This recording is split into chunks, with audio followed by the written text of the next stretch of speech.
man, I appreciate you for joining on this Friday, dude. Can you is it Dan?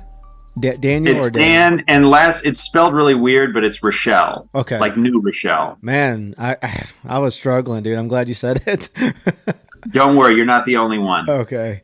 Well, I appreciate you joining and taking time out of your day. Can you introduce yourself and let everyone know what the organization you're tied to and what work that you do? Yeah. So, hi everyone. I'm Dan Rochelle. I'm an attorney with the Natural Resources Defense Council, and I'm acting director of our Pollinator Initiative. So, trying to save the bees, butterflies, etc. And the Natural Resources Defense Council, also known as NRDC, is a national, actually international nonprofit.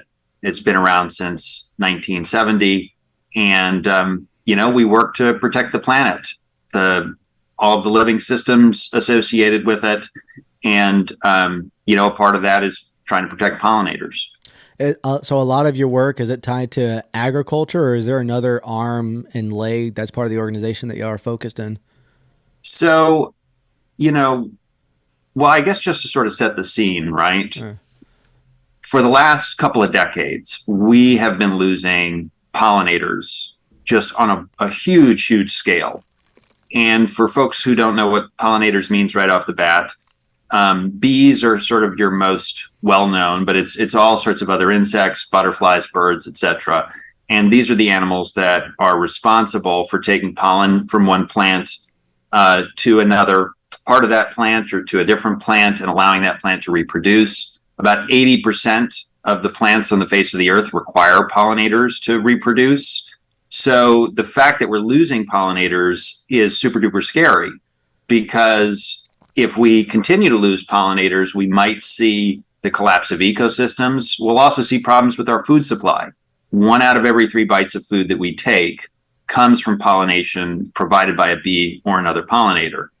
And, while a lot of our food isn't, if we saw loss of pollinators, we would have food security problems.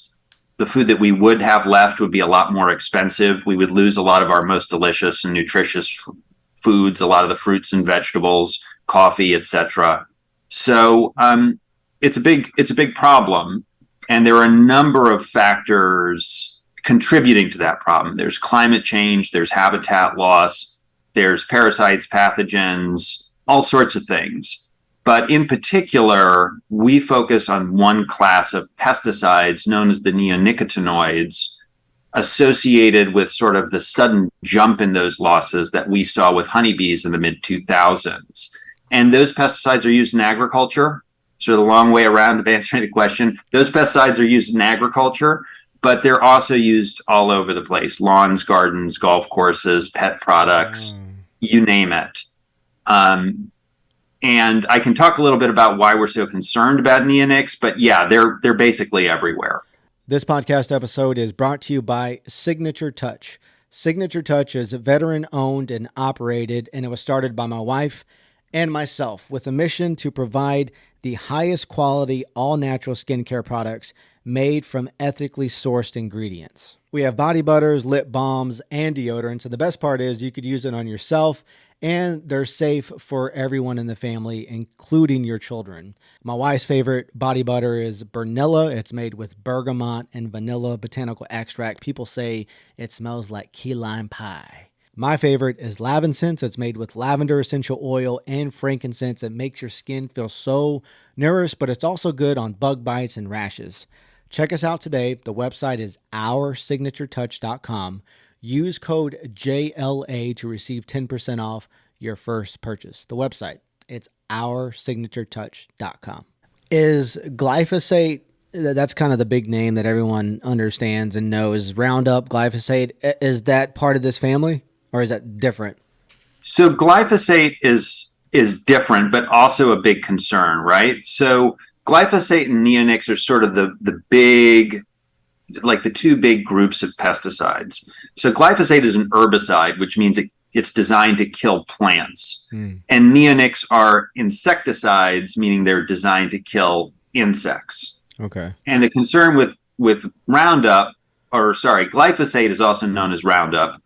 And the concern there is that it's just destroying habitat, native plant habitat that pollinators require, especially butterflies. Big concern with glyphosate use and monarch butterflies. Also, a lot of concern about glyphosate generally, because glyphosate use has been going up and up and up. And we know now that it's associated with, human health risks. So there's a big concern and a whole bunch of litigation about glyphosate. We focus on the neonics. So glyphosate is the most commonly used herbicide worldwide. Neonics are the most commonly used insecticide worldwide. Wow. And they're just hollowing out ecosystems from the bottom up. We know they're associated with the loss of bees, but they're all over our soil, water, plant life. There's effects on birds, fish, aquatic ecosystems. They're in our bodies, and growing concerns for human health with those pesticides as well. What do the companies say about these neonics? Is that how you say it? Yeah. What do they say that this chemical or these chemicals are aimed or produced to kill? Like, what type of insects are they supposed to kill? So they kill all sorts of insects. They're what's known as a broad spectrum insecticide. Okay. So they kill everything. So they right? kill even like the good stuff, the worms, all the stuff that it's actually needed for agriculture. They even kill all those things too as well. Yeah, that's the problem with them, right? Because we know you in agriculture, you have your pest insects, but most of the insects out there are good bugs, right? You got your pollinators, like your bees.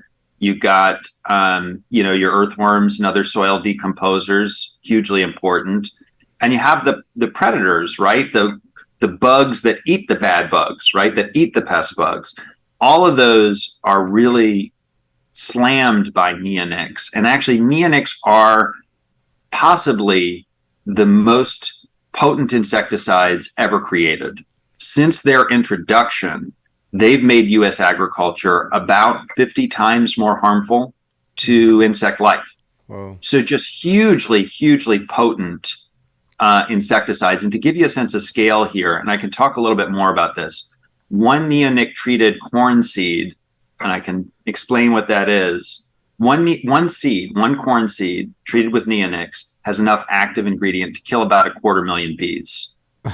So one square foot of treated lawn has enough active ingredient to kill about 1 million bees. So hugely, hugely potent products. Man, how did these chemicals get approved for use? If we know all the negative impacts, I mean, how come the EPA or the government hasn't stepped in and said, "Hey, what the hell's going on here"?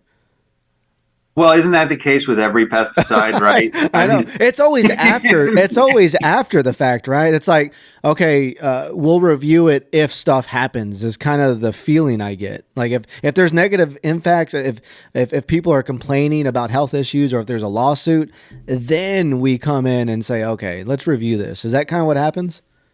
Basically, yeah. And that's maybe like a broader conversation about our nation's pesticide laws.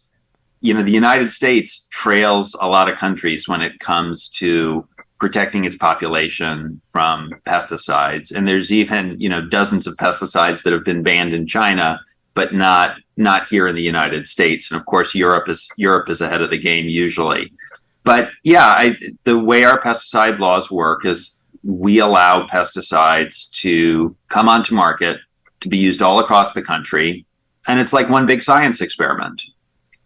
And, eventually we learn maybe a decade, maybe 2 decades down the road, how harmful the use of those pesticides are. And the answer is, whoops. And we've seen this with neonics, right? So EPA recently came out with a determination or a finding that the use of neonics is likely driving 200 plus species toward extinction. That is a wild finding, right? I have never seen a determination that affects that many species. And for folks who don't know the Endangered Species Act, it is a violation of law to, even drive one species toward extinction, right? This is 11% of the entire endangered species list. And, maybe if you don't care about the rusty patch bumblebee or some of these other species, what they are is an indicator to us that something is wrong, right? And if those species are affected, that means something broader in the environment. That many species affected, that means there's something broader in the environment that's happening that's harmful. And it's harmful to whole ecosystems. And we're part of those ecosystems too, right? So again, this is a wild finding. And it shows that these pesticides are probably the most ecologically destructive that we've seen since DDT. And it's crazy too, because effectively it means that EPA violated federal law when it approved these pesticides in the first place. And this is 20 years later. But that's how it always works, right? We'll wait a couple of decades and then, whoops. Yeah. You mentioned earlier that these seeds are treated, and I think I read in that article that prompted me to reach out to you, but seeds are actually coated and like bathed in these chemicals before they're planted, and then are they sprayed again too? They can be. They can be, and they probably are. Oh. So, so the way to understand why the seeds are coated in the pesticides, you have to understand how these pesticides work. So they're not like your grandfather's insecticides, which you spray on a plant, it kills the bug, and then it sort of dissipates. The idea with neonics is that they get into the plant itself. They get into the roots, the pollen, the nectar, the fruit, the everything. They make the entire plant toxic. They make the entire plant pesticidal. So that means that they can be literally painted on seeds, and that's their most common use nationwide, right? Most of the use of these pesticides is actually on corn and soybean seeds, which cover tens and tens of millions of acres nationwide. And the idea is, as that corn plant or soybean plant is growing, it literally soaks up the pesticides through its roots and becomes toxic to insects. The problem is, only about 2 to 5% make it into the plant. The other 95+% stay in the environment, stay in the soil where they persist for years. And those properties that let them get up into the plant, namely they dissolve really readily in water, they're very water soluble, means anytime it rains, anytime there's irrigation, lawn watering, those pesticides are moving through the soil. They're contaminating new soil. If there are plants in that new soil, those plants soak up the pesticides, they become toxic. And if there's a water supply nearby, that water supply becomes polluted.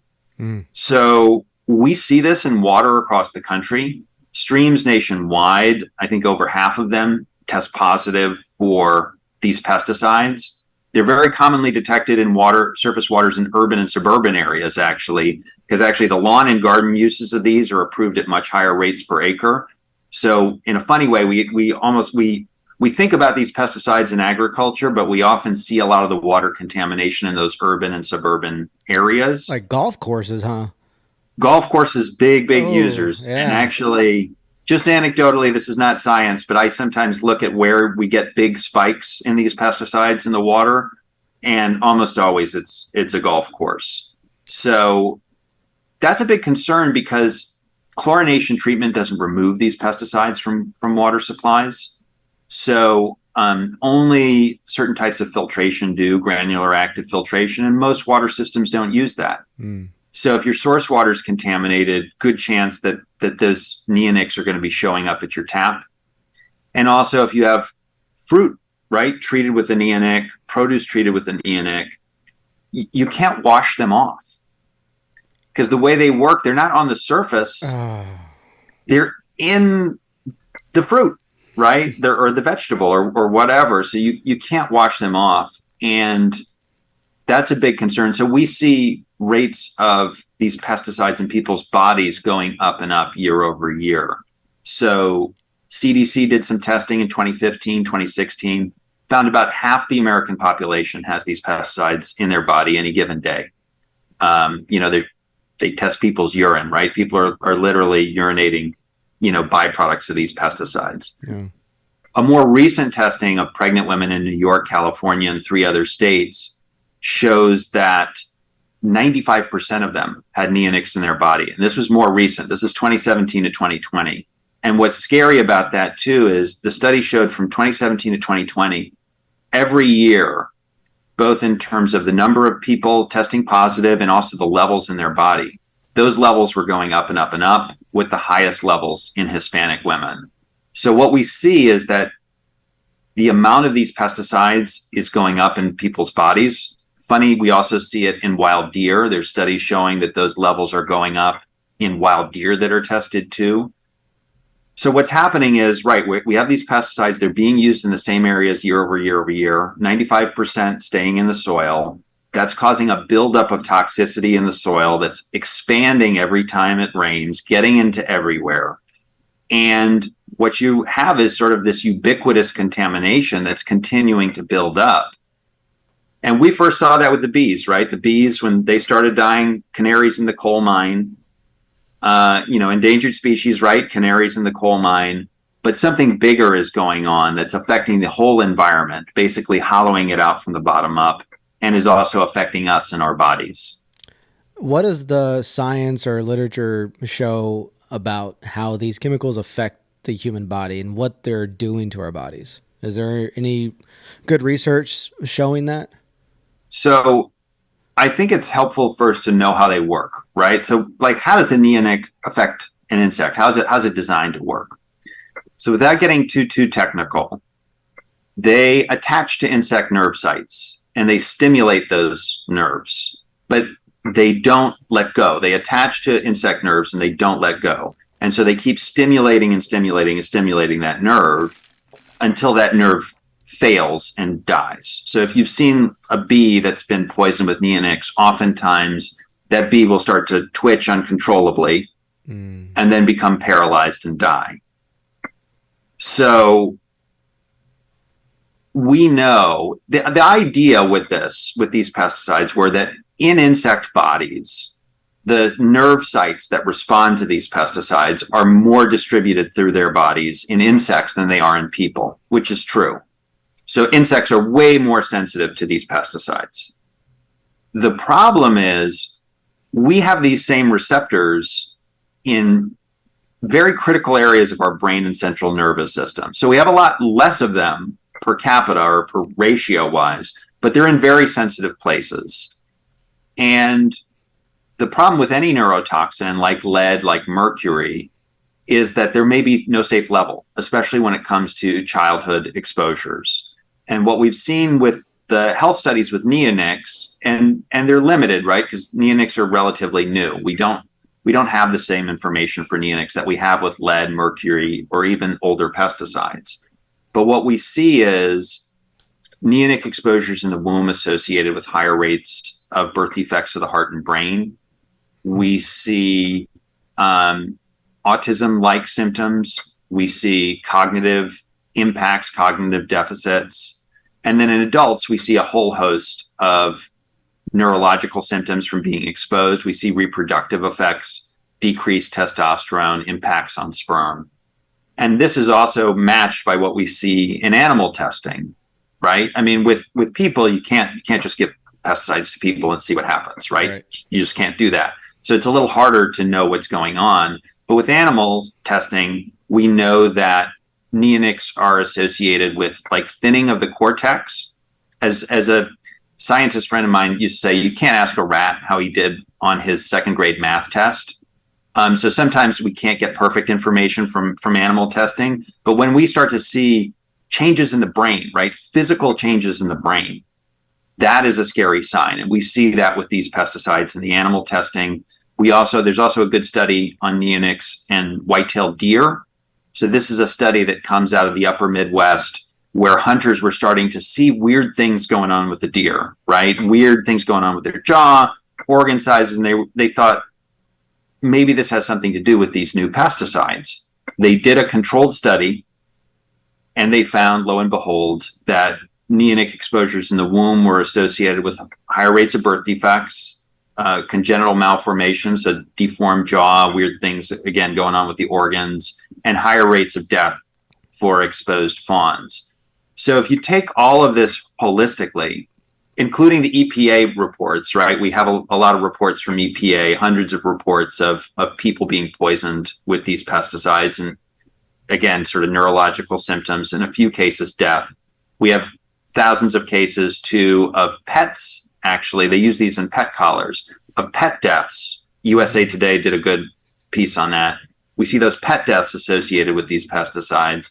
So you build that whole picture, and these look like other neurotoxins, right? Which is maybe not surprising. And again, even though they're not as well targeted to people as they are to insects, the concern here is that maybe not the sudden exposure, but the fact that we're all chronically exposed, that nerve damage tends to be permanent and build up over time, and also that these pesticides are building up in our body. And so, right, and we haven't gotten to this yet, but the kicker here is that most of the use of these pesticides is wasteful and unnecessary. What do you mean by that? So the largest use of these pesticides nationwide is on corn and soybean seeds, right? By far. And to give you a sense of scale there, right, one neonic treated corn seed has enough active ingredient to kill 250,000 bees, 30,000 seeds per acre, 90 million acres nationwide, or about 5% of the total land area of the 48 states that are using these treated seeds, right? So huge use. And then they're also on soybean seeds, cotton seeds, wheat seeds, etc. So what the science shows that maybe outside of the deep south, these treatments are not providing any economic returns for farmers. So huge use getting into the environment. And we haven't even talked about some of the ecosystem impacts, but they're there, believe me. Huge use all over the environment, not providing benefits for farmers economically. The other side of this is the lawn and garden uses we know often are used in the same way. They're used prophylactically, right? They're put on the seed before you even know you have a pest problem. Like virtually 100% of conventional corn uses these. And it's kind of like taking an antibiotic now, just in case you might get sick in February. So we know that the use in lawn gardens, really prophylactic, in most cases unnecessary. But even where you might want to use an insecticide, there are safer alternatives, effective alternatives available. So if you take those two use categories, you get something like 90% of the use of these pesticides in the country, maybe more.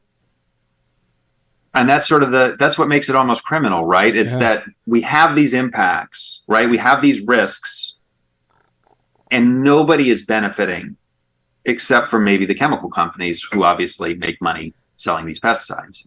Who determines I always read this, and I heard you say it earlier, the safe levels of these chemicals exposure? Like who gets to decide? That's a weird term that we say all the time. Like, well, it's a safe as long as it's under this exposure limit.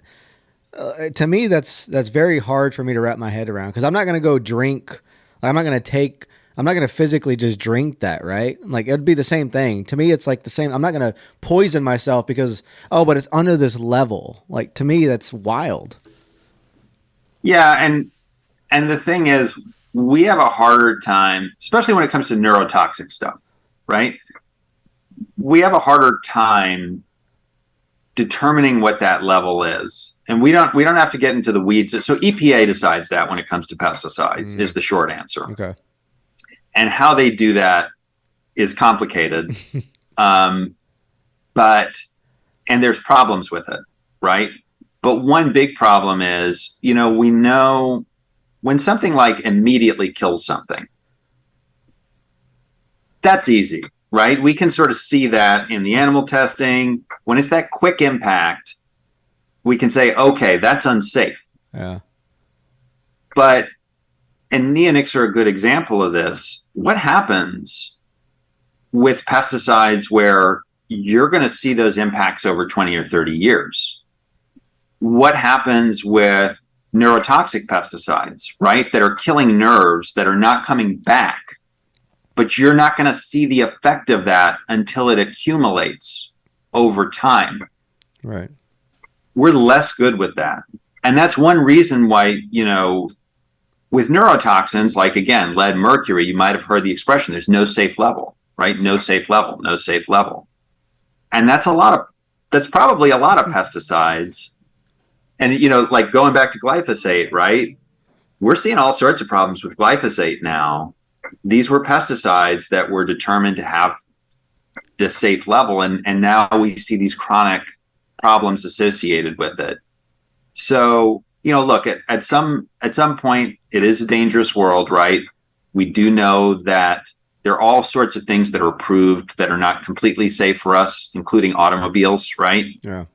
But, the way in which we determine what's safe and what's not in this country through our pesticide laws needs some fixing. Yeah. Are you and your organization, do y'all team up with other organizations around the world? I know you mentioned that your group is now international.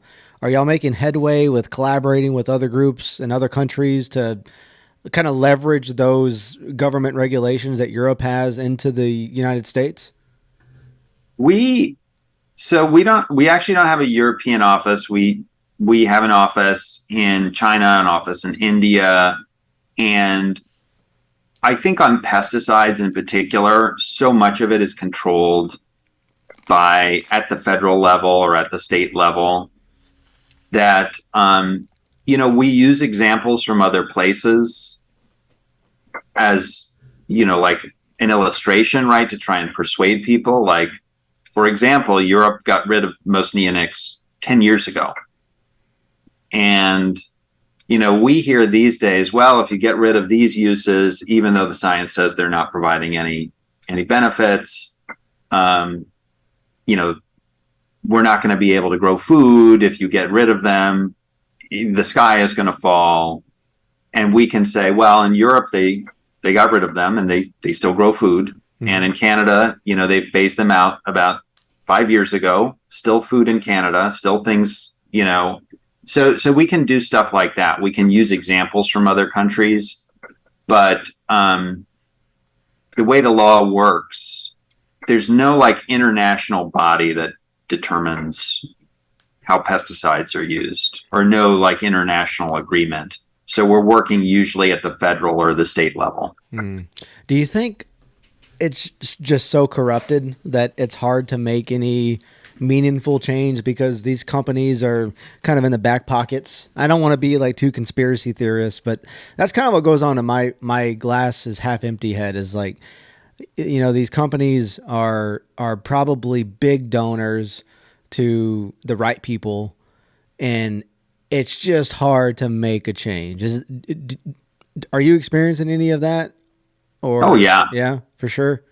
I mean, to give you an example, it's tough at the federal level, especially, to do anything on pesticides. Even things that are popular with people, right? I think when people listen to pesticide issues, they get it instinctively, right? Right. And the beginning of the environmental movement was Silent Spring by Raichel talking about DDT, right? So there's something instinctual about pesticides that people get, and yet we're blocked from making real significant change, structural change, right? In terms of the way we approve pesticides. Because I'm talking about neonics now, and we do a lot of work on that, but ultimately they relate back to these problems of how we're approving pesticides.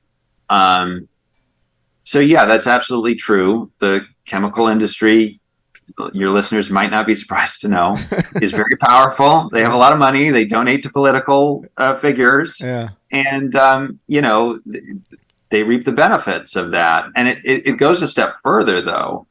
The level of control and monopoly power of these companies. So you may have heard of Monsanto. Monsanto is now Bayer, right? Bayer bought Monsanto. A number of these companies have combined. So there are 4 big companies now in the agriculture space that make both the seeds that farmers are planting on the biggest crops and they make the pesticides, Yeah. right? So that's the rub, right? That's why we have this massive use. It's the Because Jurassic Park movie. It's the new Jurassic Park movie where they make those crazy seeds and they release those bugs. I don't know if you've seen the new one, but I haven't seen the new one, it's but it's really like like say right. They own everything, right? right. They got it all on. They have it all locked down, and it goes even further than that, right? So when you go to how do we get our information about these pesticides? Well, that's I'm glad you brought that up, Dan, because there's this nonprofit that just released this study that they led and co-authored, and it was about how glyphosate is safe. And I don't remember the name of the nonprofit, but I was like, holy crap, who's doing a study trying to say like glyphosate is safe? So I went in the nonprofit's website and I looked at their financial records, and their biggest donor was Bayer.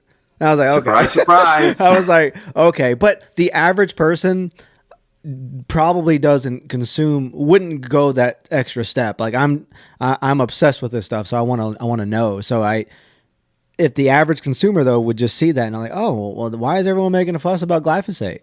They just read the headline, right?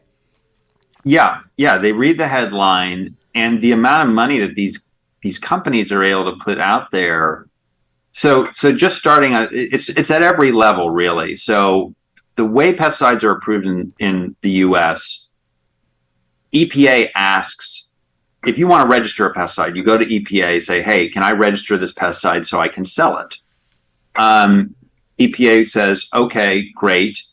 Give us some studies showing that the pesticide is effective and it's safe. So it's actually the companies that are doing those studies and providing that to EPA to show that these pesticides are safe. Now, a lot of times they use, quote, independent labs, but these labs are being paid by the chemical companies, right? So how much independence there is may vary. Then at the university level, you think, well, okay, universities might have independent research that could say otherwise. And I think in the health space, there's a lot of good money out there for health research, right? But what's happened in the ag space over the last several decades, universities used to have agricultural extensions, right? Where there would be independent advice going out to farmers on what is an effective way to grow crops and deal with pests, etc. Those ag extensions have been shrinking, and a lot of that money doesn't necessarily come from public sources. Sometimes that money is coming from the companies themselves, right? There's grants that are going to do this research work.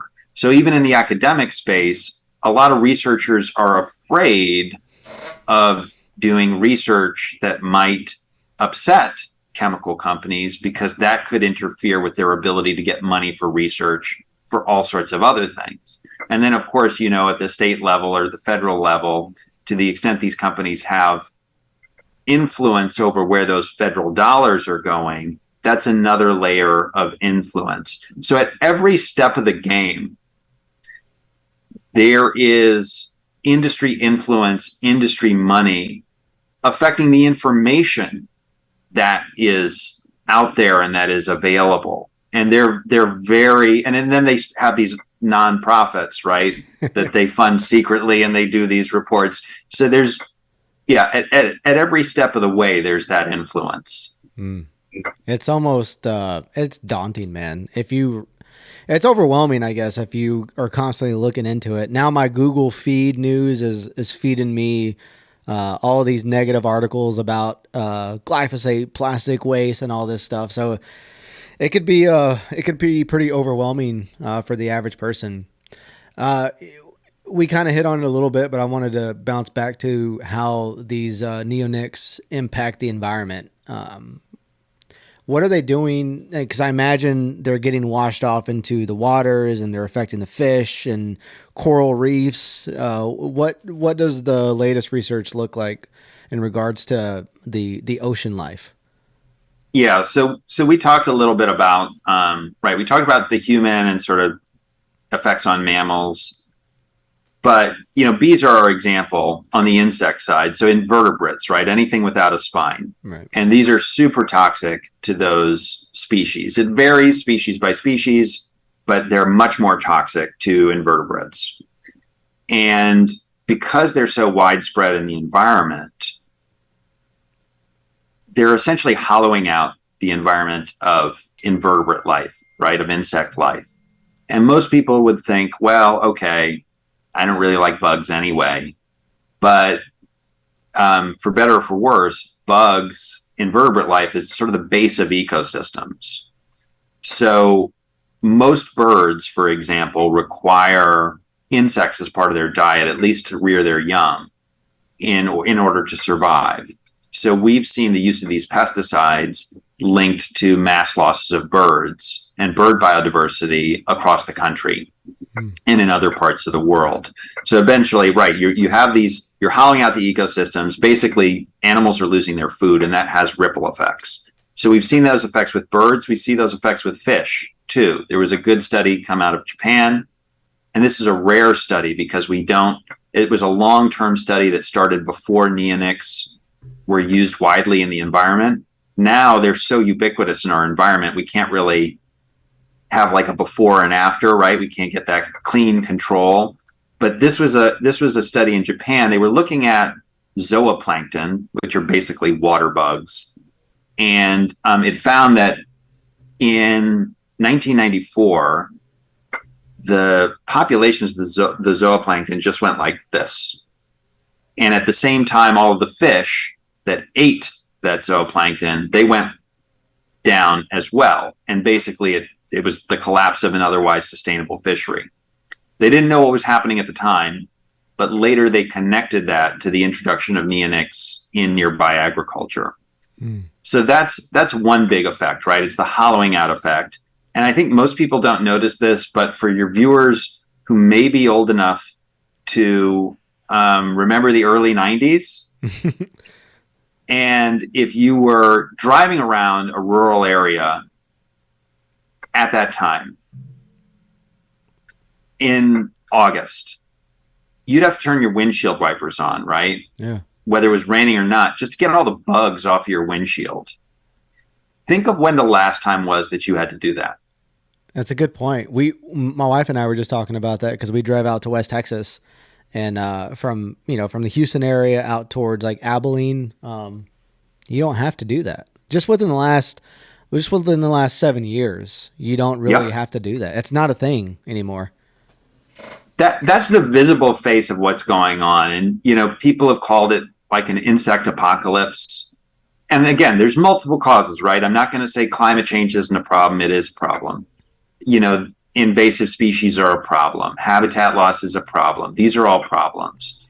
But the sudden losses we saw with bees and other pollinators match that sudden uptick in use. And it just makes sense, right? These things are super duper insect toxic, and they're associated with the hollowing out of ecosystems. So that's what's happening at the ecosystem level. And it's true on land and it's true in water, right? It's that hollowing out effect that's rippling up. Although, again, these pesticides are directly toxic to wildlife. So birds, for example, one neonic treated seed has enough active ingredient to kill a small songbird. And we know that birds eat these seeds. And we know from the research that all sorts of problems happen with birds, even when they're not killed, right? Again, these are neurotoxins. So we see impacts on birds' ability to migrate, to find food, to their immune systems, their ability to reproduce. So even if those pesticides don't kill the bird outright, right? Again, what we're talking about acute impacts, right? That safe level. Right. The study might only be looking 48 hours, but they don't see the fact that the bird cannot migrate, might not be able to survive ultimately. So these pesticides oftentimes have these sublethal effects that in the end mean the death of that individual, that bird, or that population, right? If they can't reproduce. I've heard it on a number of different podcasts. Even Joe Rogan was talking about it, but he was saying, I don't remember if it was herbicides or pesticides, but some of the chemicals used in either one of them were changing the reproductive parts of some animals and frogs. I think it was he was talking about. Is that a herbicide or is that a pesticide that he was doing? I'm not sure. Like I've heard stuff like that too. I'm not sure like which If it's chemicals true or not. that they are, but yeah, I mean, I think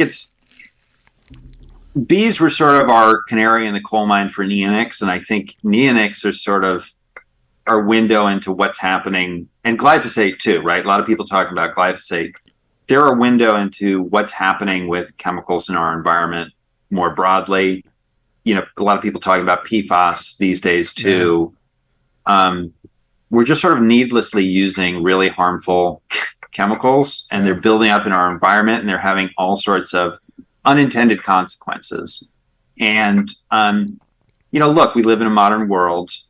We are going to use some of these products to some extent, but these needless uses, right? Let's stop the experiment. When we don't need to use chemicals like this, when we have better alternatives, let's just stop the science experiment on ourselves and our environment. Can you paint a picture for what the bee population looks like now compared to what it did in the 90s? Do y'all have good numbers on that? So it's really tricky. We have good numbers on honeybees. Okay. So honeybees, you may be surprised to learn, are not native to the United States. They were brought in to pollinate crops here. And they're essentially livestock, right? So all across the country, beekeepers during pollination season, especially in California and almonds, you'll have people put a bunch of bee colonies on a truck, maybe a couple hundred, a couple thousand. They'll truck them to wherever the pollination needs to occur. They'll put out those hives to have those bees pollinate those crops. So honeybees are essentially livestock. So we have good numbers on how many there are. And what we know about honeybees is before like 2006, beekeepers were losing about 10-15% of their hives a year, mostly due to winter cold. And then in 2006, 2007, those numbers jump to like 30-40-50% a year. And they've maintained at that level since then. And so again, a lot of problems affecting bees, but there was nothing that lined up with that sudden loss other than the sudden use of these pesticides. But again, bees are livestock. So when we lose bee colonies, there's a whole industry that breeds and replaces them. And, maybe that system is being held together with duct tape now, but it's holding, right? We're maintaining that level of colonies. And I think even colonies might be slightly up over the last 10 or 20 years, but that's only because of that furious process of rebreeding. But in the United States, we have about 4,000 species of bees alone, native bees, not to mention other pollinators. And they're not so lucky, right? So nobody counts all of those species, right? There's no where there's not an economic incentive, it's tougher. But we know that those species are getting hammered. Their populations are down. Rusty patch bumblebee is a good example. It used to be in 31 states, lost 90+% of its habitat since the early 90s, right? This used to be one of the most common bumblebees in the Northeast and the Midwest, and just decimated in the last 20, 30 years. Again, linking very closely to the use of these pesticides. So we see that all across the country. And again, the problems with losing pollinators, one, they're key to ecosystems. So we don't know what sort of ecosystem impacts that's having. And then two, we're actually growing less food because we have fewer pollinators. And what we used to think that honeybees were just as good as any other bee, but as it turns out, those native bees often are way better pollinators. So we know nationwide, apples, blueberries, and cherries are pollinator limited. We're growing fewer apples, fewer cherries, fewer blueberries, because we have fewer pollinators. And that's not just honeybees. It's because a loss of these wild pollinators that are often better and necessary to get those top yields. Another study came out of Harvard recently, found global production of fruit and vegetables and nuts down 3 to 5% because of a loss of bees and other pollinators. And the trends, as we see them in the natural world, are not moving in the right direction. So again, right now we're being held together with duct tape. Bee colonies are stressed. They're probably more stressed than they've ever been. And we're at a situation where if things keep going in this direction, we could be in a bad space. Because if you think about, if we're just depending on one species to do that pollination and they're increasingly stressed, what happens if there is, say, a virus or something else that comes and affects honeybees? We don't have a second line of defense. So we're in a situation now where we're already growing less food, but we're making ourselves vulnerable to a trigger point where things could get a lot worse quickly.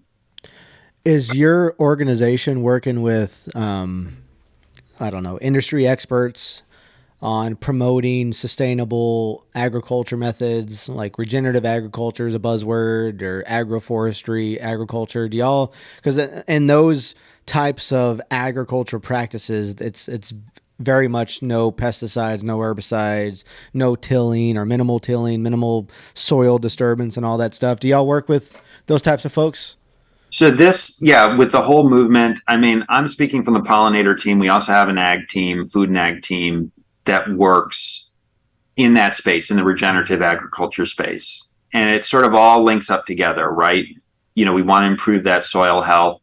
That's going to help, the health of our ecosystems, the health of our food, the climate health as well, right? A lot of these practices help store carbon in the soil. And neonics are antithetical, right, to the whole concept of soil health, right? Healthy soil is not soil that is ubiquitously contaminated with the neurotoxin, right? And needlessly so, right? So I think all of those things dovetail, and there is a growing movement, right? There's a growing movement of people that are interested in a different way of agriculture, instead of strip mining the soil to build health back into that soil, and then eventually to build that health into our food and us and our climate as well. So yeah, this dovetails with all of that. Are you seeing progress made since some of these news articles are coming out about the studies that the EPA just released? What's the kind of the climate of it right now? I think people are getting to know this class of pesticides more in the same way that they're beginning to learn more. They did learn more about glyphosate and Roundup, and same with PFAS, for the folks that have heard of that. I think people are getting to know these pesticides, and that helps, right, in passing laws and making change. And a number of states have passed laws. We've worked in some of those states. New Jersey, Maine prohibited these in non-agricultural spaces. Nevada was the most recent state to do that.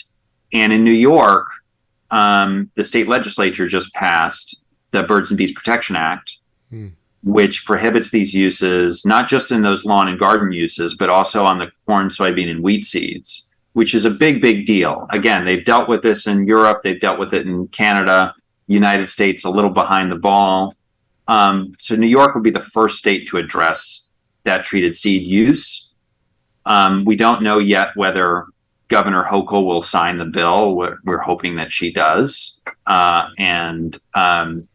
So we'll see. But New York has a chance to be a leader there. And I do think there's growing concern, especially with the seeds, because we didn't even get to this. Most of these pesticide-treated seeds are not regulated as pesticides, even though they work the same way as pesticides. There's a big loophole in state and federal law. So I think states want to close that loophole. They want to get that authority back. And I think people wanted to address neonics.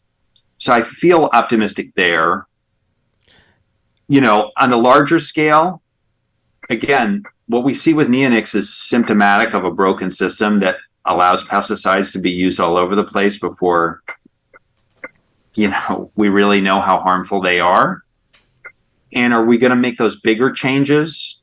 I think that's going to take time. I think I hope, sort of like with climate issues too, there's certain issues that maybe the younger generation gets, like growing up, noticing that the climate is changing, right? And noticing that we have to do something, that maybe doesn't translate to people who grew up, before.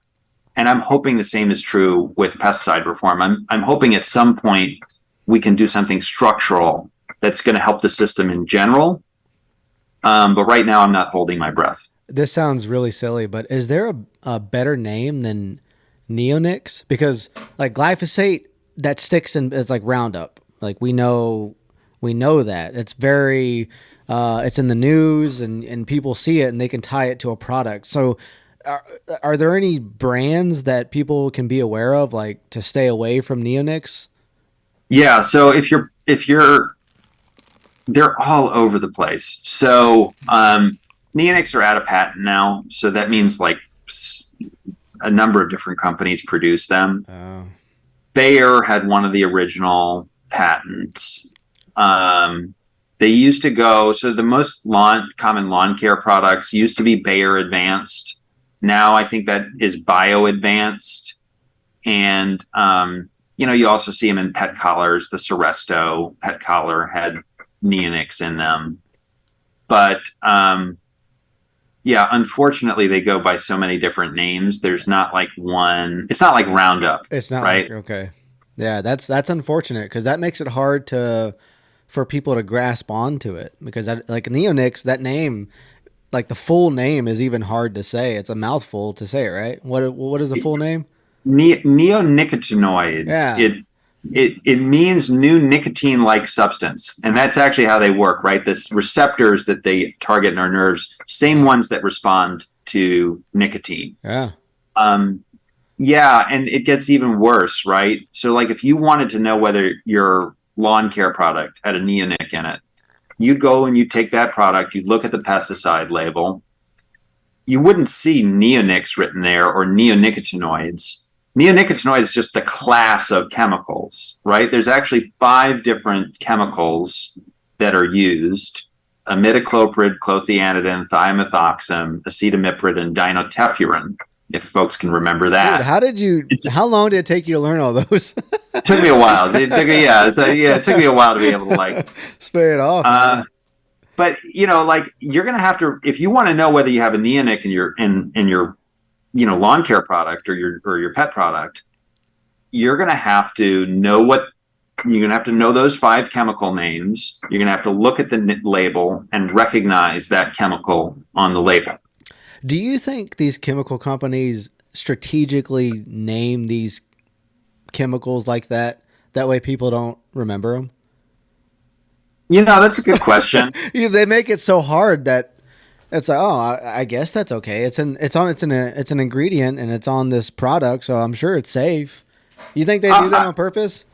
I might give a break to the chemical companies on this one because they come out with a lot of chemicals, and at some point, like you just got to be running out of names, right? Like, I mean, like I have 2 kids, and it was tough for us to come up with names for them, right? Like if you're inventing like new stuff, like I think it just gets hard. Yeah, it's tough, man, and well, it's like beauty products, like the word fragrance, added fragrance. Fragrance can mean hundreds of chemicals. You know what I mean? And I didn't realize that just till a couple months ago. So anything that says added fragrance can literally mean 100 chemicals. Yep. Or 100 ingredients in it. Like it's wild. So how can everyday people get involved? Like what can we do to make a difference? So, I mean, we can start with the small stuff and then like maybe move to the larger pieces. I think when it comes to bees and other pollinators, if you're a homeowner, if you are renting and you have care of sort of some yard space, some of the best things that you can do, plant native plants, right? That are native to your region, whatever region that is. You can look it up. There's all sorts of websites that can help you. There's local nurseries. Get those native plants in there. That's going to help those native species. And do not use pesticides. There's a million reasons that you won't need to use those pesticides for your lawn, especially if you're planting those native species, right? Because they're designed to be there. They're going to thrive. I think at a broader level, there's a lot of activity going on about neonics, about glyphosate, about these larger chemical issues. And look at what's going on in your state. Try to figure out what's going on in your state and get involved, right? If there are people asking for you to make a phone call to your legislator or to, write an email, write a letter, do that. And I think at the state level especially, people think, oh, I don't matter, right? If I call my state senator or I call my state assembly member, it's not going to make a difference. Believe me, it makes a difference, right? These people are listening to what their constituents are doing, especially at that state level, that smaller level, or the local level. You could do it at the local level too. People are listening to what their constituents are saying, and they want to respond to that. It's a little bit diluted at the federal level, right? Is your U.S. senator, is your phone call going to make as big a difference there? Maybe not, but that doesn't mean you shouldn't do it. I mean, it makes some difference because so few people get involved, and we're all busy. I'm busy, when I'm not working, right? I got 2 kids. There's a lot of stuff going on. I get it.